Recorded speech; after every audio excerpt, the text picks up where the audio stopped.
بسم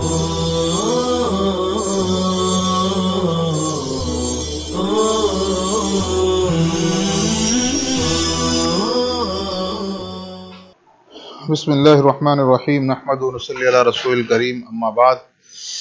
عزیز طلبہ کرام، ناظرین حضرات، السلام علیکم ورحمۃ اللہ وبرکاتہ. گزشتہ 3 اسباق سے ہم اعراب کی قسمیں پڑھ رہے ہیں، جس میں ہم نے اعراب نمبر 1، 2، 3 اور 4، یعنی اعراب نمبر 3، 1، 2، 3 جو ہے اعراب بالحرکت کی قسمیں تھیں، اور وہ 5 قسموں کو دیا گیا تھا. اور کل کے سبق میں ہم نے اعراب نمبر 4 پڑھا تھا، جس کو اعراب بالحروف کی پہلی قسم کہہ سکتے ہیں، اور وہ ہم نے اسماء ستہ مکبرہ یعنی 6 اسم جو مکبرہ ہوتے ہیں، مخصوص ہیں، انہی کے ساتھ خاص تھے، لیکن ان کے ساتھ کچھ شرطیں تھیں. اسی وقت وہ اعراب ملتا تھا. اعراب بالحرکت یعنی حالت رفع میں واو کے ساتھ نصب رفع آتا تھا، حالت نصب میں الف کے ساتھ نصب الف کے ذریعے یا الف کے ساتھ نصب دیا جاتا تھا، اور حالت جر میں یا کے ذریعے جر دیا جاتا تھا. اب اعراب نمبر 5 ہے. اعراب نمبر 5 ہے حالت رفع میں الف، اور حالت نصب و جر میں یا ما قبل مفتوح اور نون مکسور. اب آپ دیکھ سکتے ہیں کہ یہ اعراب بالحروف ہے، یعنی حروف کے ذریعے اعراب دیا جا رہا ہے.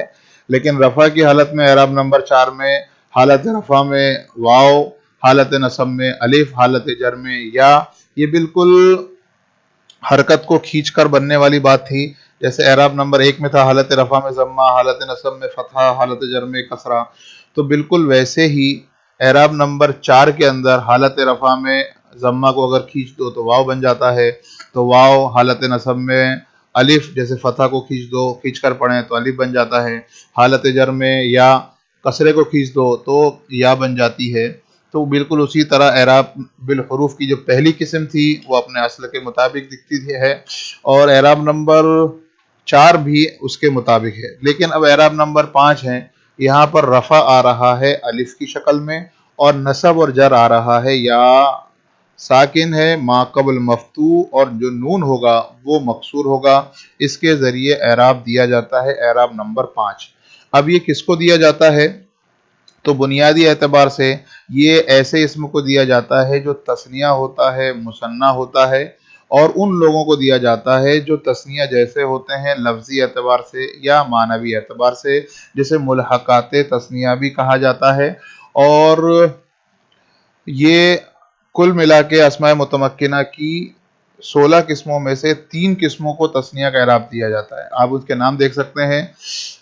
1 نمبر پہ ہے تثنیہ حقیقی، جیسے رجلانی. رجلانی یہ واحد رجلن سے رجلانی بنا. قاعدہ آپ کو پتا ہے کہ تثنیہ کا جو بھی لفظ ہوگا واحد سے بنتا ہے، اور واحد میں الف نون بڑھایا جاتا ہے. تو الف نون جو بڑھایا گیا ہے وہ اصل میں اعراب ہی ہے، کیونکہ کوئی بھی اسم جب خالی ہوگا تو رفع کی حالت میں ہوگا، اور جب رفع کی حالت میں ہوگا تو الف کے ساتھ ہوگا، اس لیے رجلانی الف کے ساتھ آ رہا ہے. اب آتے ہیں اس کی دوسری قسم ہے تثنیہ مشابہ لفظاً، یعنی حقیقی تثنیہ نہیں ہے، مشابہ تثنیہ ہے، یعنی تثنیہ کے مشابہ ہے لفظی طور پر دکھنے کے اعتبار سے. جیسے اسنانی، یہ 2 کا عدد ہے، اس کا مؤنث آتا ہے اسنتان. یہ دونوں لفظ ہیں، اسنانی اور اسنتان، دونوں کے دونوں یہ لفظی طور پر اسنان تثنیہ جیسے دکھتے ہیں، لیکن حقیقت میں تثنیہ نہیں ہے، اس لیے کہ حقیقت میں جو تثنیہ ہوتا ہے اس کا واحد ہونا ضروری ہے، اور اسنانی کا واحد نہیں ہے، بلکہ واحد مطلب اس کے لفظ کا واحد نہیں ہے. واحد معنی ایک آتا ہے، لیکن اسنانی یہ ایسا نہیں ہے کہ الف نون ہٹا دو تو اسنن اس کا واحد بنا. جیسے رجلانی میں الف نون ہٹا دیجئے تو رجلن بنے گا. تو اسی لیے اس کو کہا جاتا ہے یہ مشابہ تثنیہ ہے لفظاً، دکھنے کے اعتبار سے. یہ 2 کے معنی بھی ہیں اور دکھنے کے اعتبار سے بھی تثنیہ ہے، لیکن حقیقی تثنیہ نہیں ہے. تیسرا نمبر جو ہے وہ ہے تثنیہ مشابہ معنن.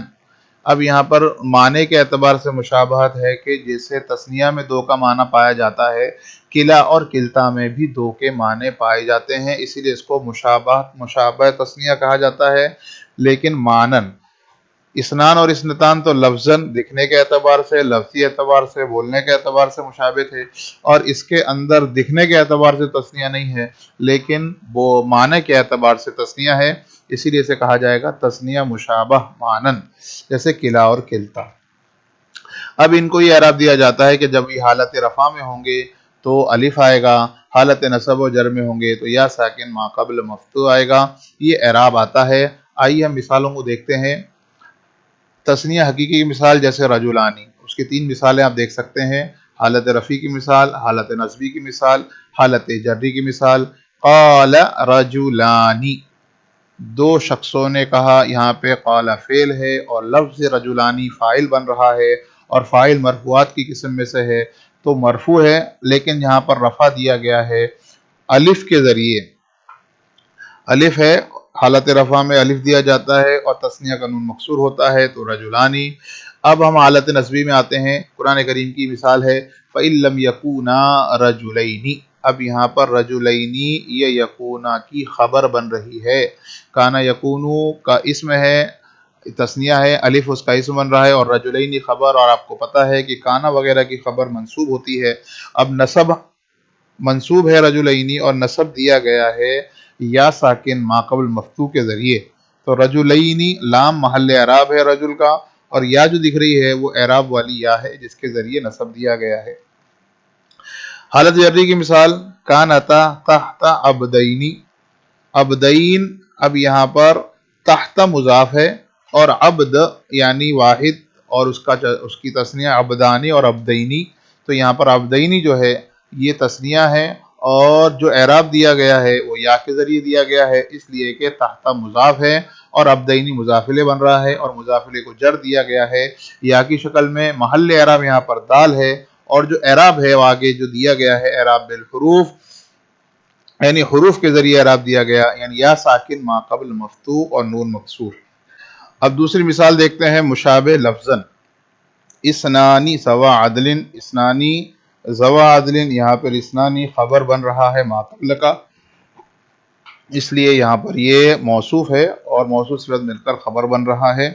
اذ ارسلنا الیہم اثنین، اب یہاں پر اثنین کو آپ دیکھ سکتے ہیں، یہ ارسلنا کا مفعول بن رہا ہے، مفعول بھی، اسی لیے اثنین ہے، اور کننا نساء فوق اثنتین، یہ اثنتان کا تثنیہ ہے، اثنتین مضاف الیہ بن رہا ہے، فوق مضاف، اور اثنتین مضاف الیہ، مضاف مضاف الیہ مل کر مضاف مضاف الیہ بنا ہے اور مضاف الیہ مجرور ہوتا ہے۔ آپ دیکھ سکتے ہیں کہ جو جر ہے وہ یا کی شکل میں آ رہا ہے۔ مشابہ معنن یعنی کلا اور کلتا کی مثال جاء کلاہما رأیت کلیہما مررت بکلیہما، اب یہاں آپ دیکھ سکتے ہیں کلاہما میں الف ہے اور رأیت کلیہما اور مررت بکلیہما میں یا کے ذریعے نصب اور جر دیا گیا ہے۔ اب لیکن کلا اور کلتا کے ساتھ تھوڑے سے قواعد ہیں، شرط ہے، کلا کلتا کا اعراب اس وقت ہوتا ہے جب وہ ضمیر کی طرف مضاف ہوں، یہ یعنی اعراب نمبر 4 جو کلا اور کلتا کو ملتے ہیں یہ اسی وقت ملتے ہیں کہ جب کہ مضاف ہوں اور وہ ضمیر کی طرف مضاف ہوں، اور اچھا یہ ہمیشہ مضاف ہی ہوتے ہیں، یہ لازم الاضافت ہیں، اکیلے نہیں آتے، جب بھی آتے ہیں اضافت کے ساتھ آتے ہیں۔